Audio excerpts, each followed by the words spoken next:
When you were a kid, did you ever have to walk to school? You walked 12 miles to school. Did you ever walk on the sidewalk? On the edge of the street?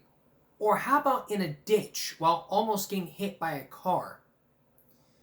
Well, it's the story that's causing the whole London ISD community to even protest.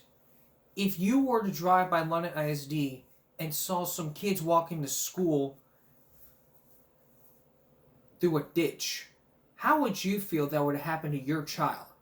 You would see your child walking to school in a ditch and you're scratching your head wondering, what is it that's going on and what do I need to do? Well, there is some protests happening in the London ISD community. As we're about to show you, there could be some changes. But what is the whole London community doing? What is the whole London ISD community doing about it? Here's my good friend Tony Halamir. Sign says school mandatory, safe access optional. So we all know that our children need to attend school. They're supposed to be there every day. Their access to the school is unfortunately very unsafe. And the bare minimum that's being requested is a sidewalk being built. Nikki Pereira and William Hargraves were just two of several London town residents protesting the lack of sidewalks along London Pirate Road. They were directing their concerns towards the builder, Braselton Homes. It's very scary for, a 12-year-old, a 10-year-old to walk along these roads with all these cars just zooming by. If the road is super congested, as you saw this morning, then there is no safe path for them. So the safest path is in the ditch. Bart Braselton, owner of Braselton Homes, tells me building a sidewalk may sound simple, but he explains why in this case it's not. When the subdivision was built, that was a county road owned by the county, and the county does not allow sidewalks on its streets. Braselton added that the city of Corpus Christi annexed just the roadway itself, not the land around it, further complicating things. That ties a lot of hands because then it falls within the policies of the city. That's why we had offered to go with the homeowners to petition for a sidewalk to be placed there. There is a temporary solution in place right now, this granite path. The residents, however, are not happy with it.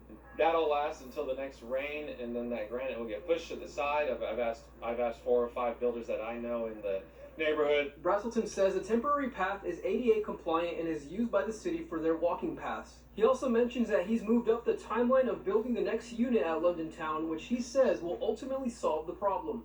We have construction drawings underway for the next unit of London Town, which includes connecting sidewalks over to Lady Claudia Boulevard, which then connects to the school. That permanent solution would include a concrete path to the school from the London Town subdivision, and it could be finished as early as next fall, according to Bart Braselton. From the South Side, I'm your neighborhood news reporter, Tony Jaramillo, Chris 6 News. And we'll know till then. But here's the thing. Safety is number one priority.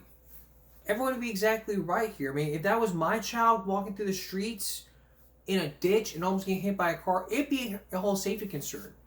And if you were to drive by Flower Bluff ISD, what you would see is that, Flower Bluff Drive doesn't have a sidewalk. And neither does Laguna Shores. Because let's face it, we live mostly on land. And Laguna Shores is in Flower Bluff, and we're not going to get to the whole picture here, but this is the bottom line here. I mean, protect your kids. Teach your child how to cross the street.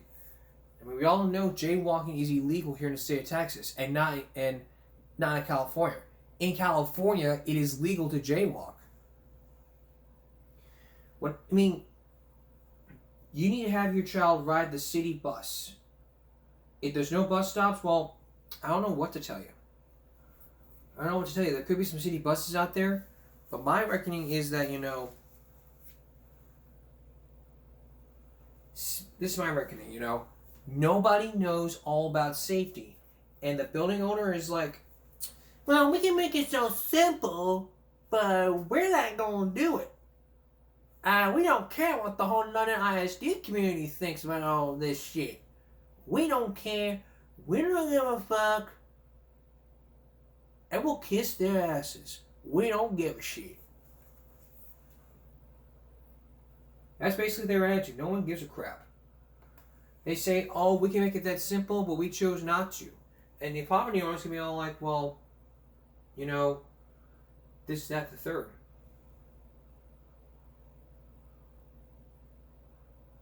And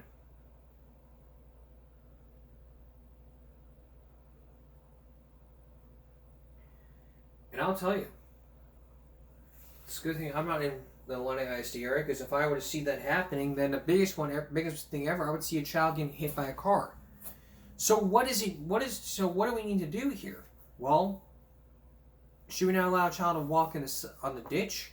Absolutely not. We should not allow a child to walk in the ditch. However, we should teach a child to walk on the side of the road.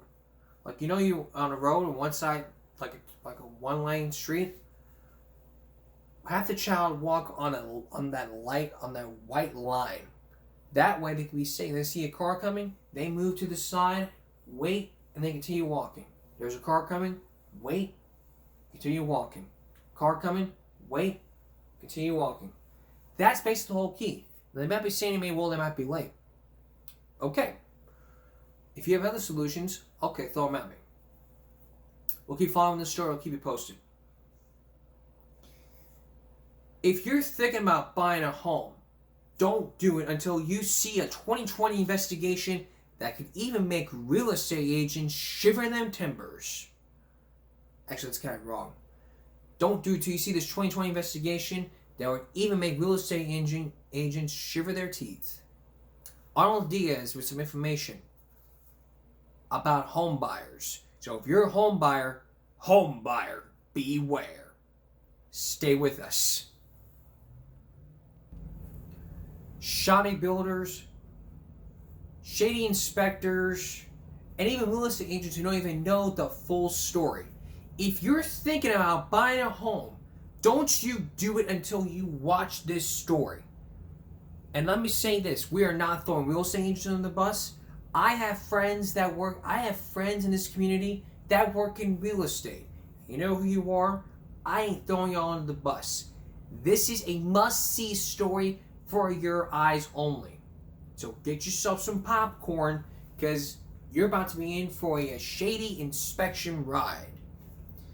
Before you own this home, you can learn a lot of mistakes. You can learn about these shady mistakes, or these expensive mistakes that people make. Shoddy builders, shady inspectors, and even real estate agents that could even not tell you the full story.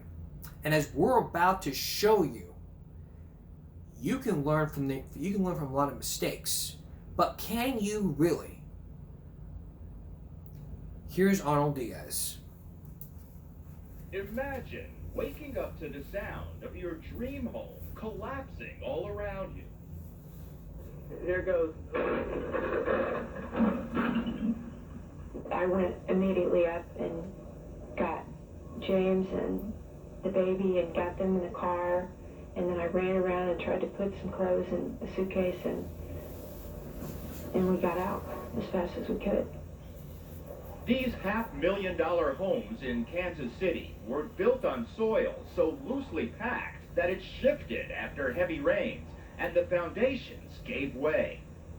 The sad fact is many people end up buying defective homes.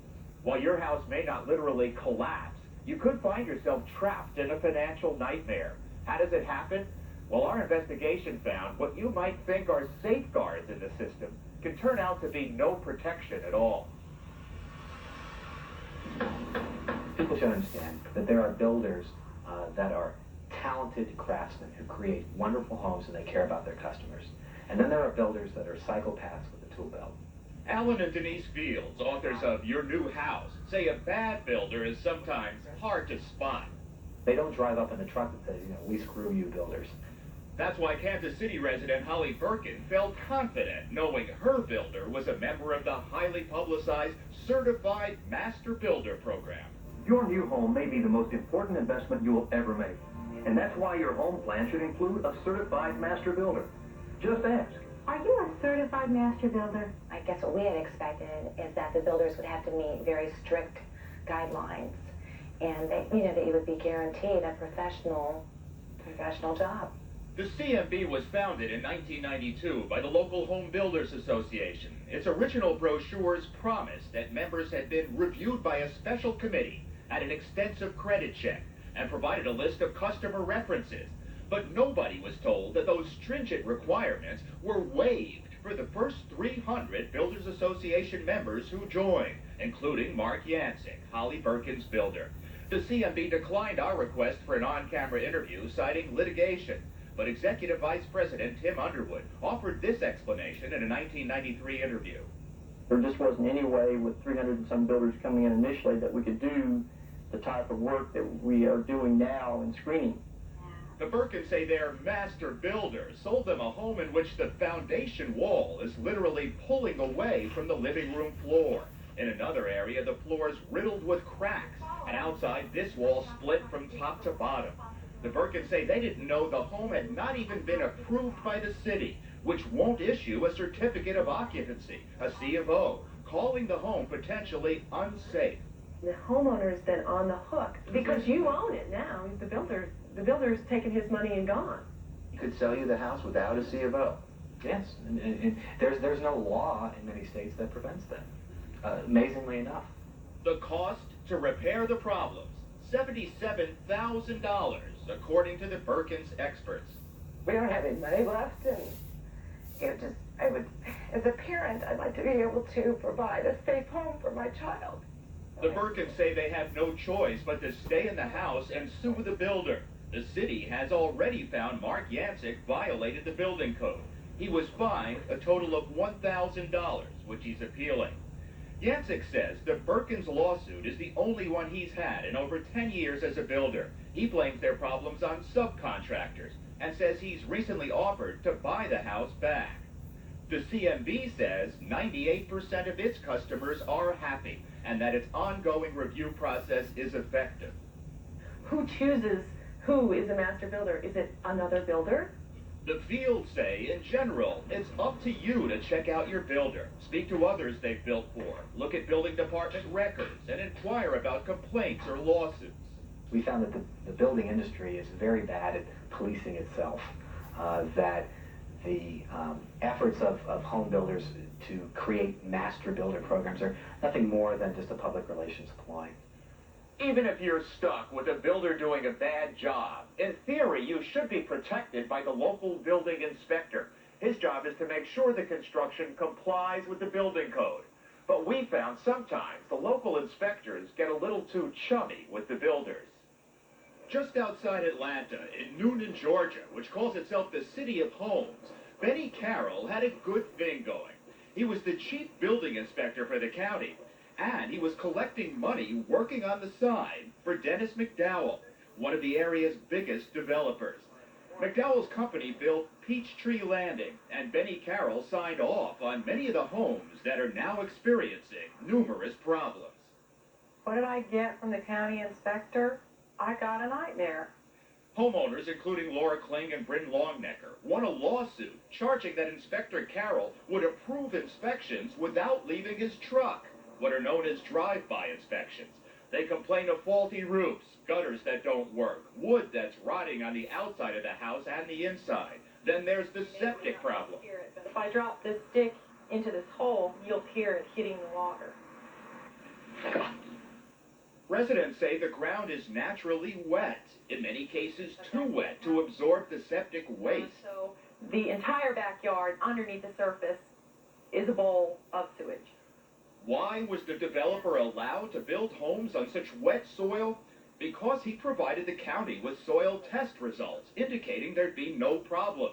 Who performed those tests? In some cases, it was County Inspector Benny Carroll, who was moonlighting on the developer's payroll, collecting more than $5,000 in checks signed by McDowell and other area builders. They should have fired him. Plain and simple, no question. He should have been fired. The county found Carroll's moonlighting was a conflict of interest and suspended him for 2 weeks.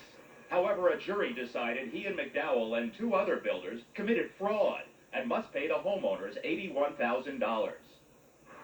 Okay, so you can't count on your builder or county inspector to always do the right thing. That's why buyers are advised to hire their own home inspector. So here we are, 2020 home inspections, open for business. Do I know anything about inspecting a home? Absolutely not. But I don't have to. In most states, anyone can call themselves a home inspector. Here's an example of how that can hurt a home buyer. Richard Romano admits he knew next to nothing about the job when he went to work for Home Data Inspection Systems in New Jersey.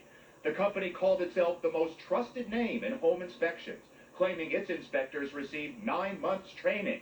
But Romano says after only a few weeks training, his boss, Richard Colasano, sent him out alone to do inspections, including this home Pam Cantor was thinking of buying. How did you find this home inspector? The real estate agent recommended him. Be careful, be wary, because a traditional real estate agent often tends to recommend the inspector who won't raise any problems with the deal. Aside from uneven steps, there were no major problems raised in Richard Romano's inspection report on the 50-year-old home. So, feeling secure, Pam bought the home for $270,000. It was only after she moved in that she said she discovered the many problems.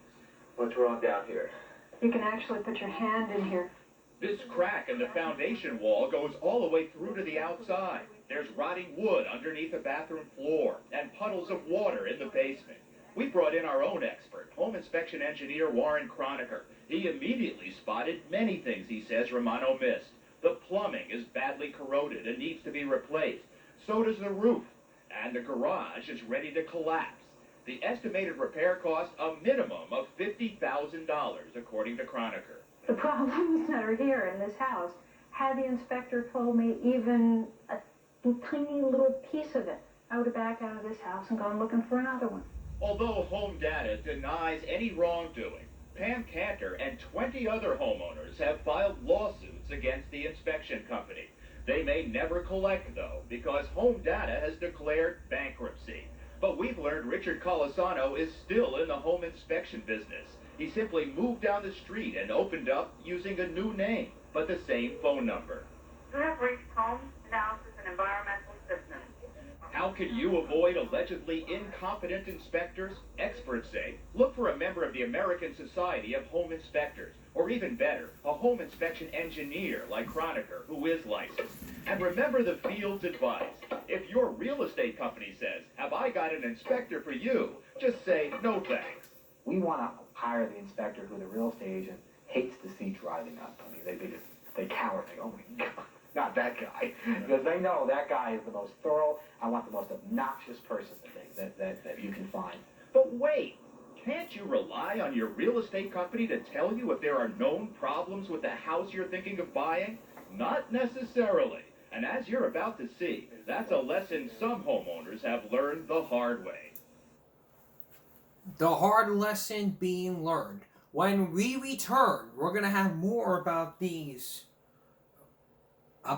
shady buyers, and even take you to a home to where it was a drive-by inspection. And later, the Fat Buster. Liposuction that can even melt down the fat. Stay with us. Returning to our story. You buy a home, and you expect it to be your dream home, right? But not in the case of foundations cracked and mold in the plumbing. And as you're about to see, we've shown you from shoddy builders to even shady inspectors. Now it's all about the real estate agents who don't give you the full story. Before we continue on, like I said before, I have friends that work in the real estate. I have friends in this community that work in real estate. And I sincerely apologize to them for throwing them under the bus. Bus meet real estate. Once again, here's Arnold Diaz.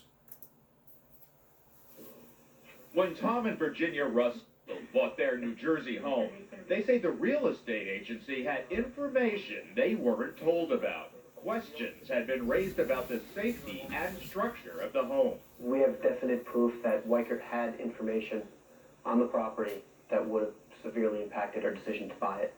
The house was listed by Weichert, the largest independent realtor in the country. Weichert, it turns out, had this inspection report, which, among other things, documented that continual movement in the foundation has occurred. The Russells were never told about this report, but after moving in, they say, the problem soon became apparent. Now, as you come to the back of the house, you can see along the back foundation wall where the land has actually eroded and pulled away. and several sinkholes have developed. When we purchased the house, it came off of the wall level, and there was a nice border with wood chip landscaping in along the house. In addition, the seller even directed Weichert in writing to disclose the water problem in back. The Russells say that was never done by Weichert, and what was a puddle when they were shown the home is now a backyard almost totally underwater. Weichert disputes the inspection report and says the structure is not deficient.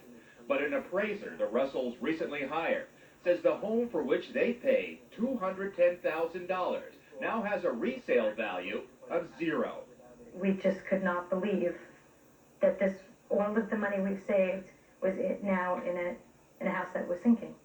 Right now, we're spending our children's college funds in supporting this effort to remedy some of these problems. Everything on the surface. David and Wendy Zimmer are also stuck living in a white elephant, a home for which they paid $500,000, but which is now valued at little more than half that. The Zimmers, like the Russells, assumed that Weichert Realtors would tell them all it knew about the home.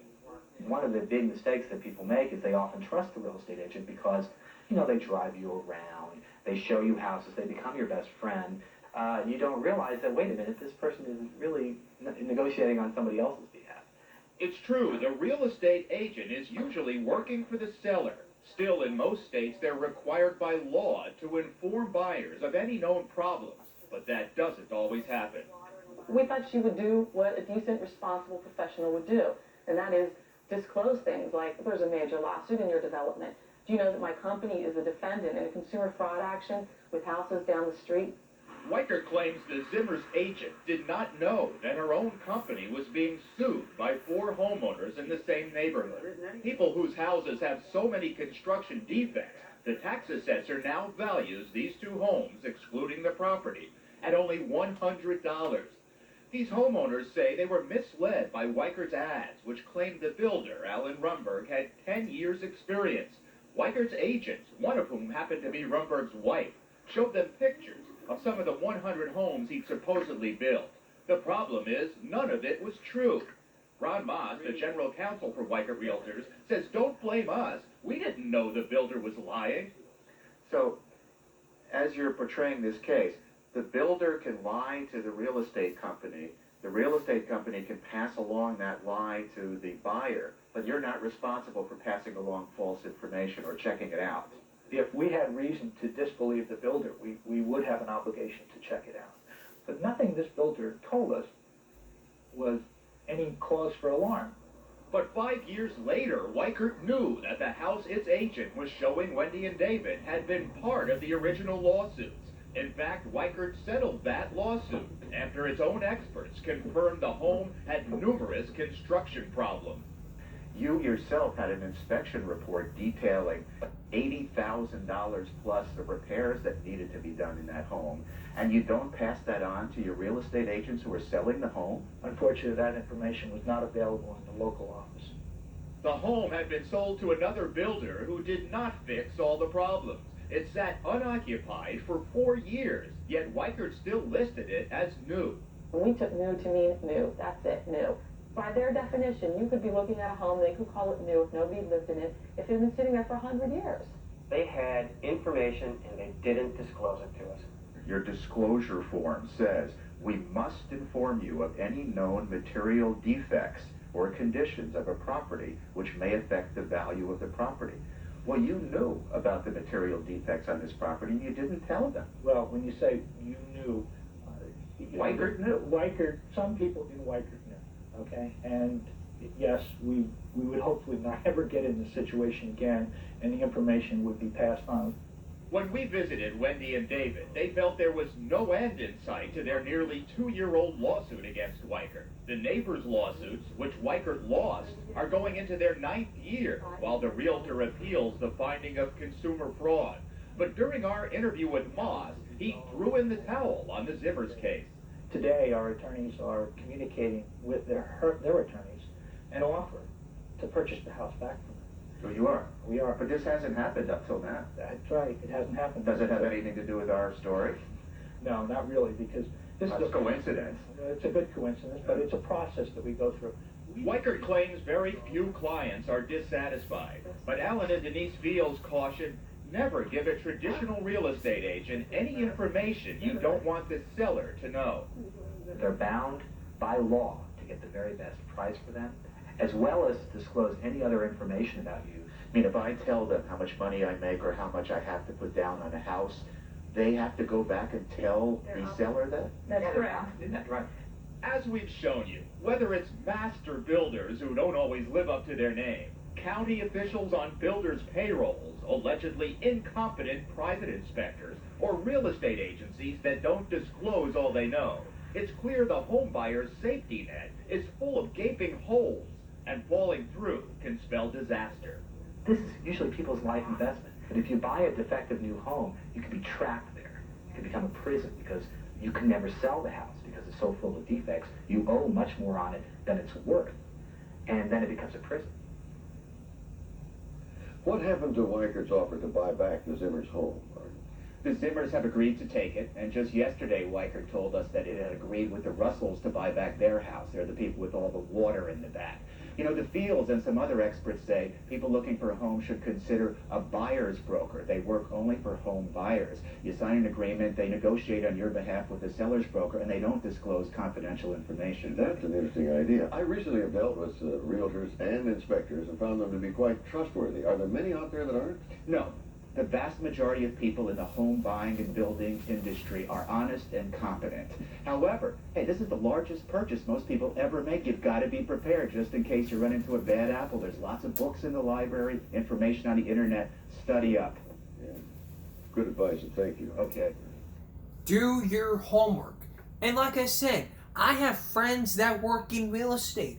And I'm not throwing them under the bus saying, well, you're not doing a very good job, this, that, and the third.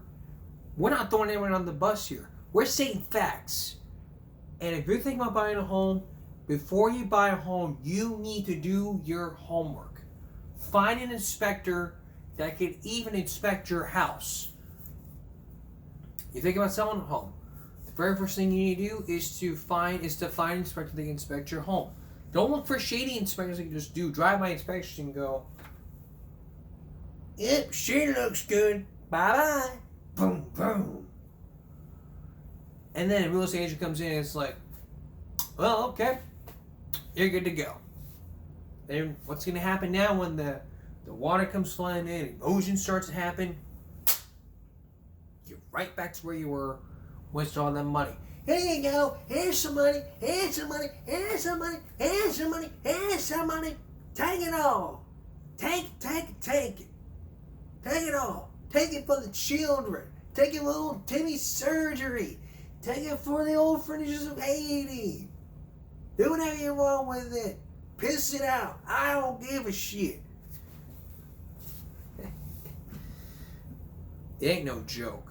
But still, do your homework. Do your homework. And don't just read one page and go, oh, I'm ready. Read it. Top to bottom. There's books in the library. Talk to people. Talk to your friends. There's information on the internet. If you like some hints and tips about what you can do to make sure that you don't run into a shady inspector, we're going to have that for you at the end of our broadcast. Or you can visit our newsletter at www.givemeabreak.substack.com. We'll have all the information, including this episode, including this video, this episode, and a whole bunch of this information. And I'll be suggesting to you some realtors that I know that can help you out here. As grandparents, would you fight for your custody of your grandchild? Up next, some grandparents that would even fight for their grandchildren in a bitter custody battle. Grandparents versus the parents in all-out custody battle. Len Sure with a story you might not want to miss. And after that, you may want to stick around for this next one. If you're going to be thinking about losing a lot of weight and diets don't work, you better watch this. You better watch that story because really, you're melting down the fat. Please stay with us. Welcome back. If you had to pick one thing out of your list, what would you do? Would you go see your mom, your dad, or your grandparents? How would you feel if you were in the middle of a custody battle between mom and grandma?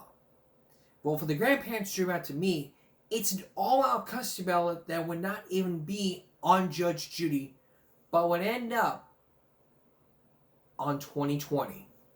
You know, court to you never exclusive, but if it was, it'd be a give me break first. The parents about to me is like saying, stay away from my child. I don't want you near him. You lying son of a beeswax. But can it really happen? What happens when that bond really breaks between a grandparent and a grandchild? And as we're about to show you, the bond can really break, even if the string breaks. The bond can really break, even if the string is too tight to hold. Here's Lynn Scher. The sun won't rise for another few hours here in Statesville, North Carolina, but Louise McIntyre is rallying her troops. A bus full of doting grandparents. Miss Carter? Yes, ma'am. Cash? You think you love your children, but until you hold a grandchild, there's no resemblance to it. Brett, on his here, you have children to bring life into the world. And of course, when they have children, that's even that much more joy. Grandchildren bring joy. Old people have three concerns: their Medicare, the Social Security, and that line of pictures of grandkids that they put on their mind. That's the way it's supposed to be. But for this army of grandparents, that loving tie has been wrenched away. They are not permitted to see their grandchildren. Tell me what it's like not to see your grandchildren, Louise. It's hell. It's a blank that can't be filled any other way. Why do you miss them so much? It's an extenuation of yourself. Louise McIntyre and her busload of North Carolinians are not unique. Across the nation, tens of thousands of grandparents are barred from visiting or telephoning, or in some cases, ever contacting their children's children.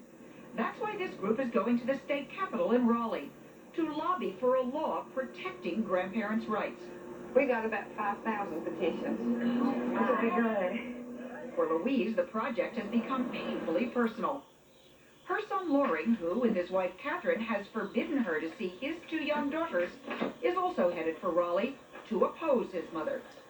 It's just tragic. We both ask, why? What have we done that caused this? The answer isn't clear. 11 years ago, all three generations of McIntyres seemed happy together. Louise and Victor McIntyre became grandparents when Loring's wife Catherine gave birth to a daughter, Megan, then a second daughter, Rachel. These little girls were my joy. It was like I've been given this blessing. They had such a good time here. They had their playhouse. We had an Indian camp made over here in these pine trees. You want to talk to Granddaddy? Talk to Granddaddy. I feel it is the purest love bond. Say hey. Because there's no conditions attached to it.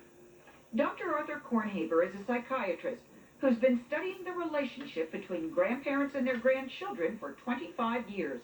Grandchildren do not see love, pure love, in anyone else's eyes like they do in their grandparents, no matter how wonderful and loving the parents are. What's that, Rachel? But just after Christmas 1991, when Megan was 7 and Rachel 4, McIntyre family tensions peaked, and the connection between the generations was severed. See you later. That's Rachel. That's Rachel. Now all Louise has left is her row of pictures. Here's little Megan and Debbie's Rachel. And the room the little girls used for sleepovers has become almost a shrine, filled with dolls and Christmas presents Louise continues to buy year after year after year. The playhouse that Megan and Rachel decorated during their final Christmas visit 5 years ago hasn't been touched since.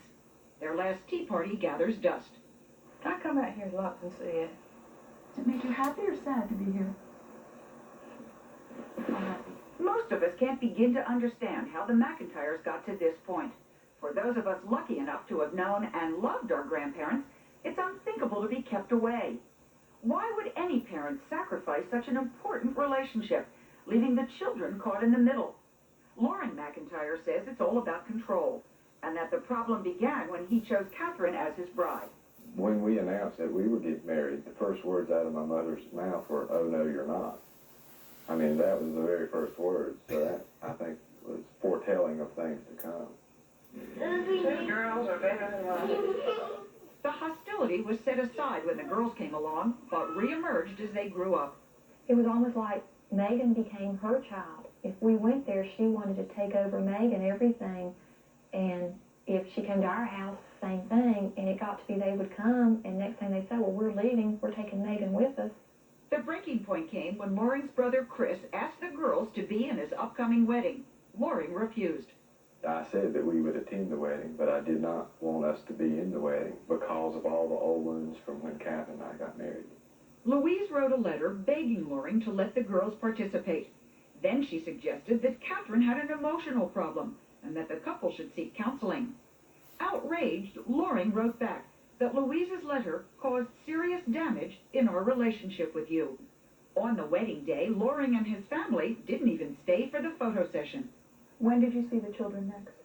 Rachel's birthday, we drove to Iceville, 115 miles. We were allowed 42 minutes with them.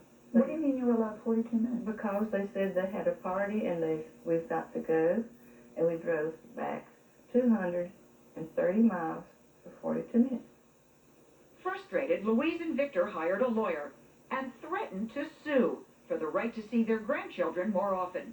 There was no need to threaten. There was no need to try to force. That set things up for failure right there. Mediation didn't work. When Victor and Louise did sue, Loring and Catherine cut all connection between grandchildren and grandparents. No communication, no presence, no cards, no phone calls. Look here. Small, big.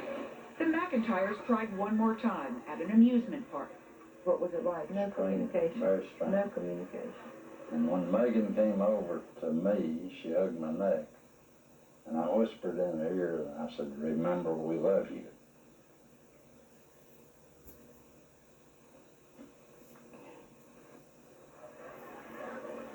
She said, "I know it, Granddaddy." She whispered it. That's the last time we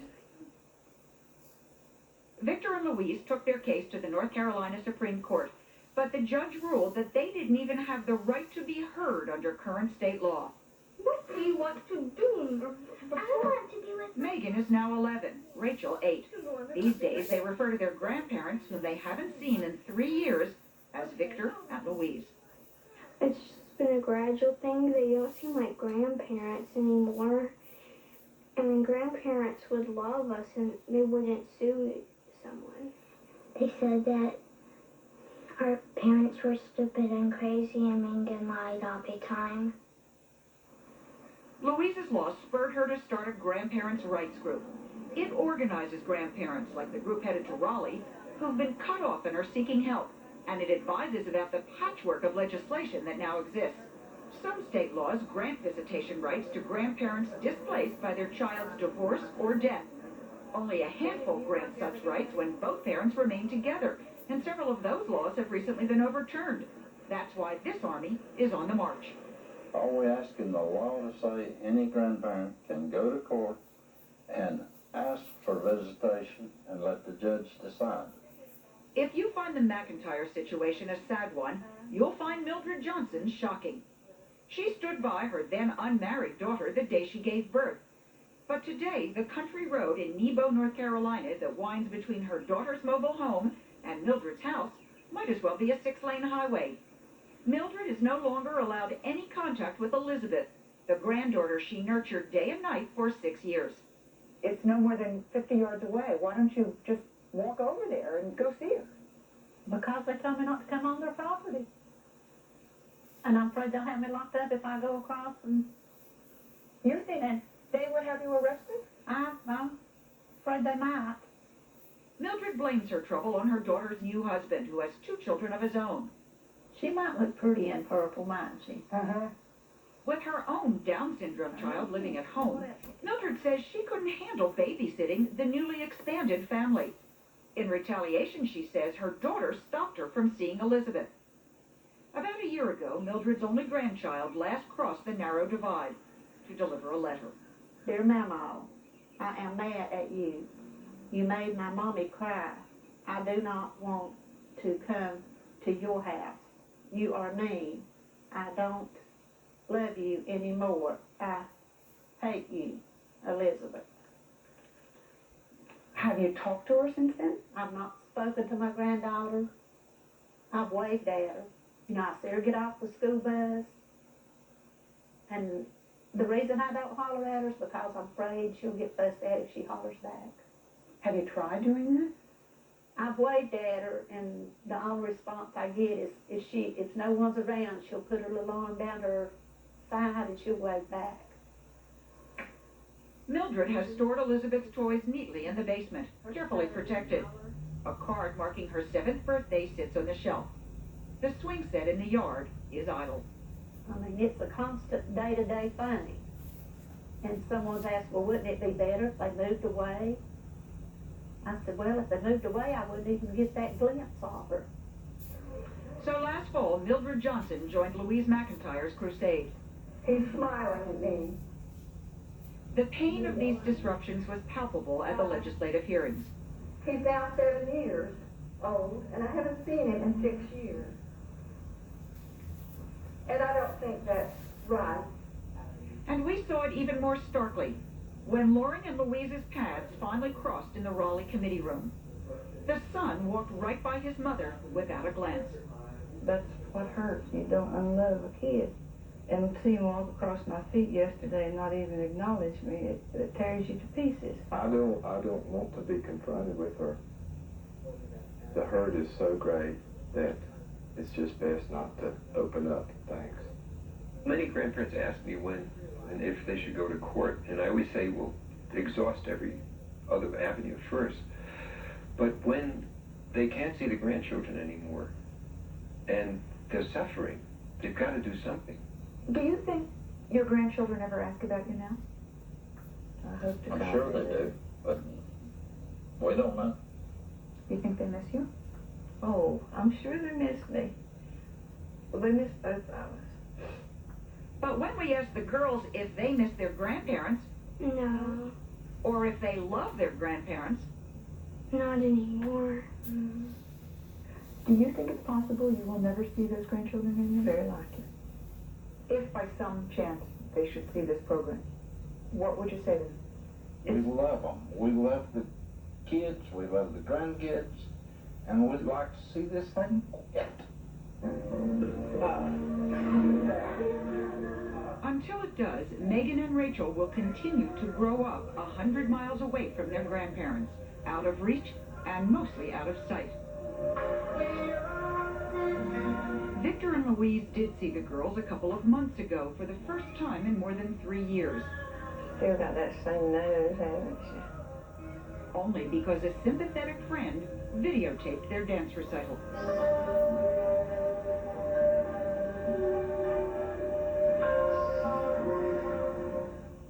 It's sad and complicated. But Lynn, how can anybody be opposed to the idea, at least to let grandparents have their day in court? Well, it does seem unthinkable to you and me and a lot of people, but what Loring and Catherine McIntyre told us was that they just don't want the government interfering in their right to control their nuclear family. They say that someone has to be responsible for the children, and as long as they're doing it lawfully and that they're providing proper care for the children, no one should interfere. What about divorce and how that impacts on grandparents' rights?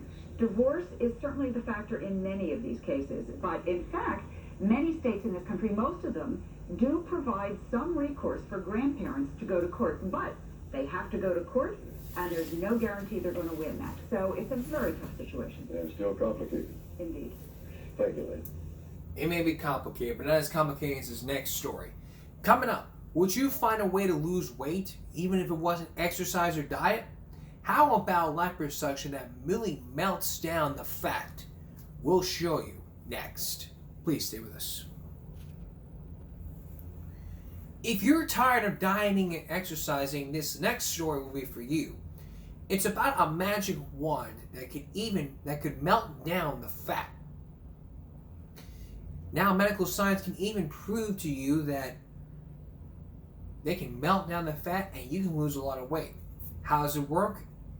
And what doctors are qualified to try out for this new technique? Here's Timothy Johnson. Kim Mark's byline appears on fashion articles in major magazines. But when it comes to dressing herself, there's one overriding concern. I don't want rolls of fat showing when I, get dressed in the morning. I have, like, basically the tire of a middle, just all the way around. And I have the power to have it changed, and I'm going to have it changed. But you won't find 29-year-old Kim here. Sweating it out for a fashionable figure is not her style. So many people say, oh, well, why don't you diet, why don't you exercise? I have really good reason for not doing both of those things. I don't want to. Been there, done that, move on. And what she is moving on to is the newest surgical technique to remove fat. It's called ultrasonic liposuction. I think it's very exciting. The fact that we can do greater quantities of fat removal safer with less blood loss is incredibly enticing and exciting. The procedure is so new that Kim's plastic surgeon, Dr. John Sherman, is unpacking his new equipment just 2 days before Kim is scheduled for her surgery. The adipocytes, fat cells that are light. And just 2 weeks before, Dr. Sherman attended a course like this to learn about the new device for liposuction, a way to dissolve fat with sound waves. The sound wave is then transmitted to the very end of the tip of the device. Dr. Franklin Despaltro teaches some of the courses.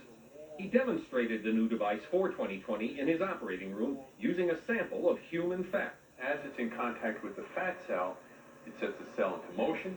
The cell starts to vibrate at a very high frequency, and it breaks up and liquefies the fat, and we can remove the fat. When liposuction was first introduced in the early 1980s, it was a comparatively crude and sometimes dangerous procedure. But with the introduction of a technique using local anesthesia and fluid underneath the skin, liposuction became much safer and more precise. In this still standard way of doing liposuction, the doctor pushes and pulls a tube through the fat, breaking it up so it can be suctioned away. By contrast, the ultrasound tubes first liquefy the fat, lessening the force needed. Doctors who have used ultrasonic devices find they offer several advantages to the patient. They have healed quicker. They have less bruising. They have less bleeding. They have, therefore, less discomfort. I think, ultimately, it might be the preferred method for all of liposuction. This is one of the areas that you're very concerned about up here, right underneath that bra line? Yeah. Okay. Dr. Despaltro has been using ultrasound in his New Jersey practice for 8 months. The preparation is the same as for traditional liposuction. For reference, during surgery, he marks out the areas from which fat will be taken. His patient today is 36-year-old Lisa Lasso. Well, everything is so large. My waist is large, my hips, my legs. A pregnancy 7 years ago brought Lisa not only the twins she loves, but some extra inches she can't shed. She's convinced surgical sculpting is the answer. I could visualize myself how I'll look in certain clothes, and I probably won't be like skinny, but I'll be slim and shapely. I'm ready, I can't wait. Lisa decided to try ultrasound in part for the smoother result Dr. Despaltro feels he achieves with the new instrument. Also, more fat can be suctioned in one procedure than in traditional liposuction. In Lisa's case, several quarts of fat were removed. But ultrasound isn't perfect, says plastic surgeon Dr. Gerald Pittman. The disadvantage is that the ultrasound device or probe is larger than a conventional liposuction tube. Therefore, the incision or the cut that you make to get in has to be larger. I personally, when using ultrasound, perform it only in areas where I can hide the incision. And so we did the... You did all the areas you wanted. You did the upper abdomen, lower abdomen. In Kim's case, ultrasound could be used for the entire procedure. The scars are hidden far below her panty line. She will be swollen for a few weeks before she sees the final results. Because of her limited surgery, Kim is able to leave Dr. Sherman's New York office only 3 hours after the surgery began. Hi, Lisa. How are you? Okay. How you been feeling? For Lisa's knees and inner thighs, Dr. Despaltro used traditional liposuction. This method leaves more bruising, but the tiny scars won't be seen. Ultrasound leaves less bruising, but the larger scars would be visible in exposed areas. Give me a turnaround. 2 months after surgery, Lisa finds her clothes no longer fit. Her husband Jerry says she finally has the body she's been longing for. I hear it every morning. Look at it. I can fit in these pants. I can't believe it. I can't believe it. I go, not too bad. Turn around. But experts warn that even the new ultrasonic liposuction is no magic answer. If this device seems to be able to get out more fat more easily, is it going to suddenly be used to sort of treat the whole body for obesity? Although you can take off a lot of fat, you can eat it back on. And no liposuction tube, no ultrasound device is going to be able to outrace the mouth. Distribute it. Lisa's new slimmer shape has made her determined to lose even more by dieting and exercising. Since her surgery, she's dropped 2 dress sizes. I'm no longer looking for anything that covers me up. When I look at myself now and I try on the clothes that I couldn't fit into before, it amazes me. It just amazes me. I love it. She looks good and skinny. I love you.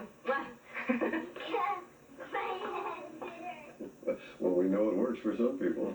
So, Tim, should anyone planning liposuction go to this new method right away? You know, Hugh, I think it's much more important to pick a surgeon who is experienced in general with liposuction, with the standard traditional technique, than to go to somebody who doesn't have that experience and all of a sudden has decided they want to use this new device.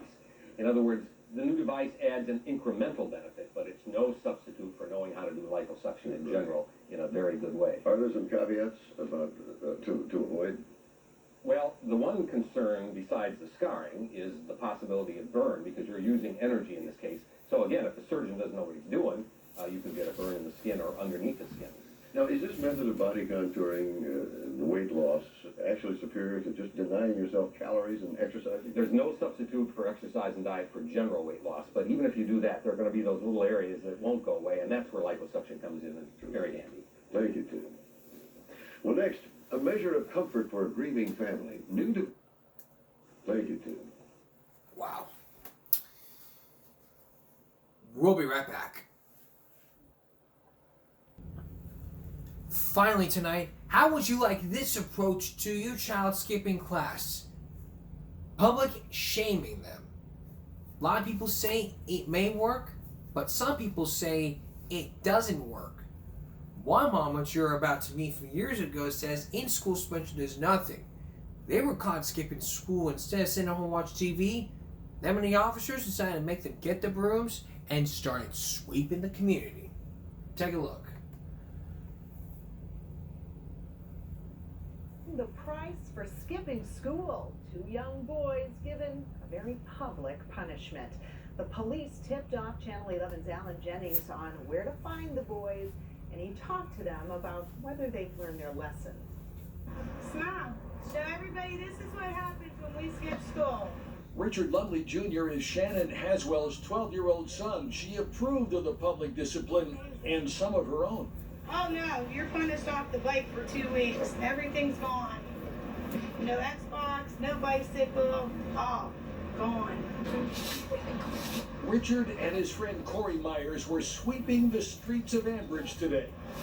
They skipped school, but both wound up getting a lesson in obedience, and it drew lots of attention. Did you learn your lesson? Matthew? Donated by the police department, the boys went out armed with brooms, dustpans, and t-shirts declaring their disobedience under police supervision.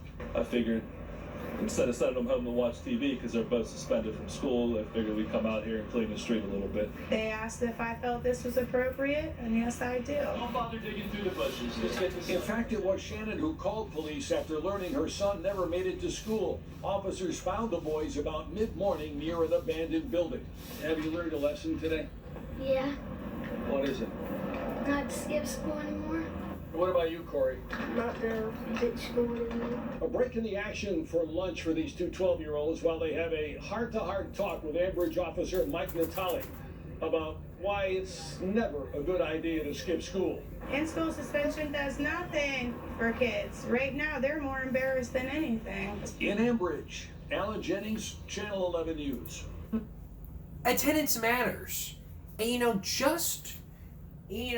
just recently I came across a Facebook post from Flower Bluff, and I want to share this with you. We've all heard the saying that attendance matters. And believe me, attendance really does matter when it comes to your child's education. But there's something in there that you probably don't know, and as we're going to show you right now,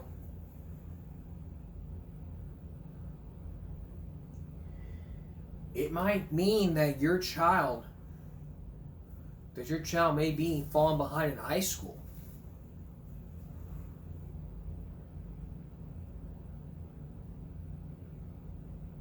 Let's see if I can find him here.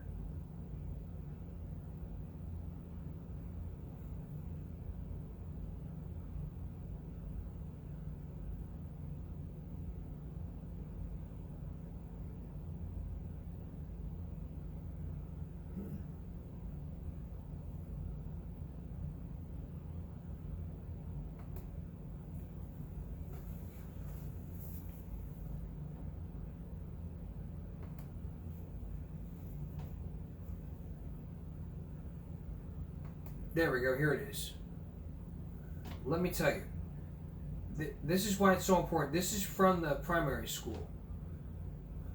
It says, quote, "We value good attendance at the Flower Bluff Primary. Good attendance is necessary for student success both in and out of the classroom. Statistics show that chronic absences are a leading indicator of a student dropping out of high school. When students improve their attendance rates, they improve their academic prospects and chances for graduating. We do our best to promote attendance through student involvement, classroom engagement, and positive rewards. We also encourage parents to do their best in scheduling appointments after school hours. Our attendance goal is 96%, and we currently have been sitting at 94-95%. We really need everyone's help getting students to school as much as possible. Please help us, help children be successful." So here you see the little traffic light here. If it's at a red light below, you have a drastic effect on academic achievement. Yellow F 90-96 is cause for concern, while the green percent is perfect for excellent. So 95% is 9 days absent, that equals 2 weeks, and 50 lessons missed. 90% is 100 lessons missed by 4-week absences, 19 days. Going down below, 57 days, 11.5 weeks, 290 lessons missed. 75%, 48 days, 10 weeks, 250 lessons missed. 80%, 38 days, 8 weeks, 200. And 85%, 29 days, 6 weeks, 150 lessons missed. So it really gets you in point here. So attendance does matter, and it can lead to truancy. And like we've shown you, before, Texas is the only state. It's like we've shown you, Texas is the only state that decriminalizes truancy. And not many other states want to do the same thing that Texas is doing. Iowa is one of the very strictest states that decriminalize that takes truancy very seriously. They've locked up a mom who we've shown you before. She was locked up because her twins did not go to school. She had signed an attendance agreement saying you either had to do this or you go to jail for 30 days. So she signed the attendance agreement, and then after that, they missed a lot of school, and so the parents went, and so mom went to jail.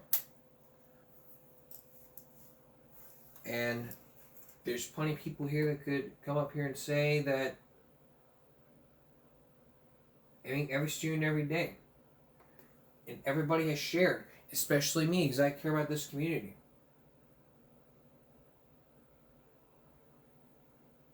Attendance does matter every day. There's no if, there's no and, there's no but about it, there's no excuse. I mean, the only excuses you do have is a doctor's note. I mean, you cannot miss school unless you have a doctor's note or family emergencies. Like if you're unless you're at a funeral somewhere, unless you're at a funeral, okay. Those are justified. Those are excuses for. Those are excused absences. And like we talked about in our episode, excused versus unexcused, to recap, we all know that doctor's notes are accepted as excused absences.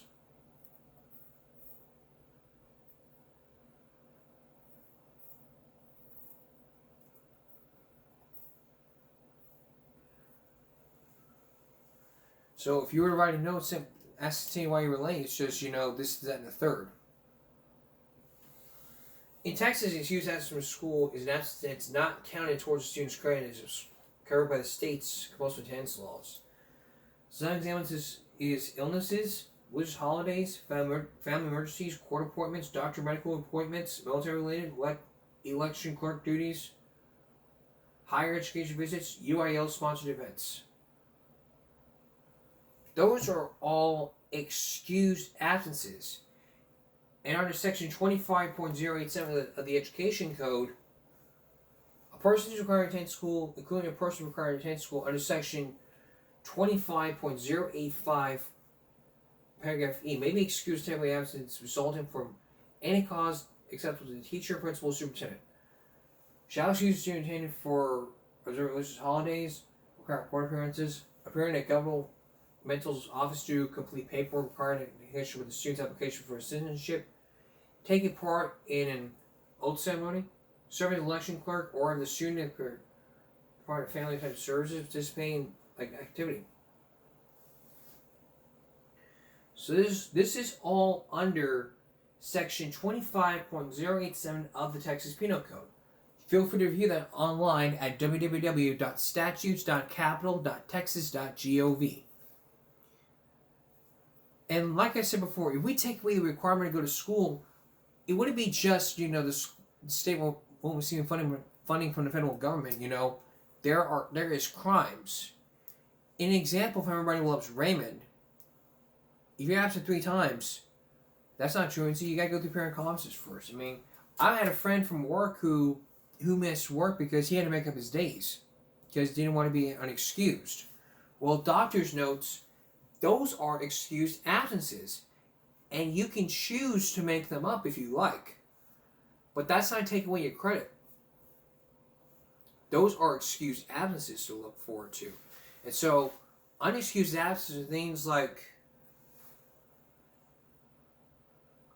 here's an example of unexcused absences.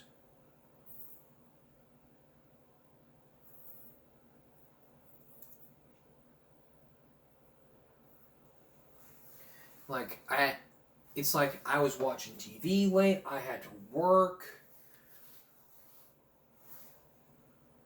Truancy, oversleeping, personal appointments, work job interviews, shopping or errands, family vacations, babysitting, car trouble, unprovided illnesses, transportation problems, inclement weather. Those are examples of unexcused absences. Class leaving campus without permission. This one here, this is what I highlighted. Let me highlight this for you.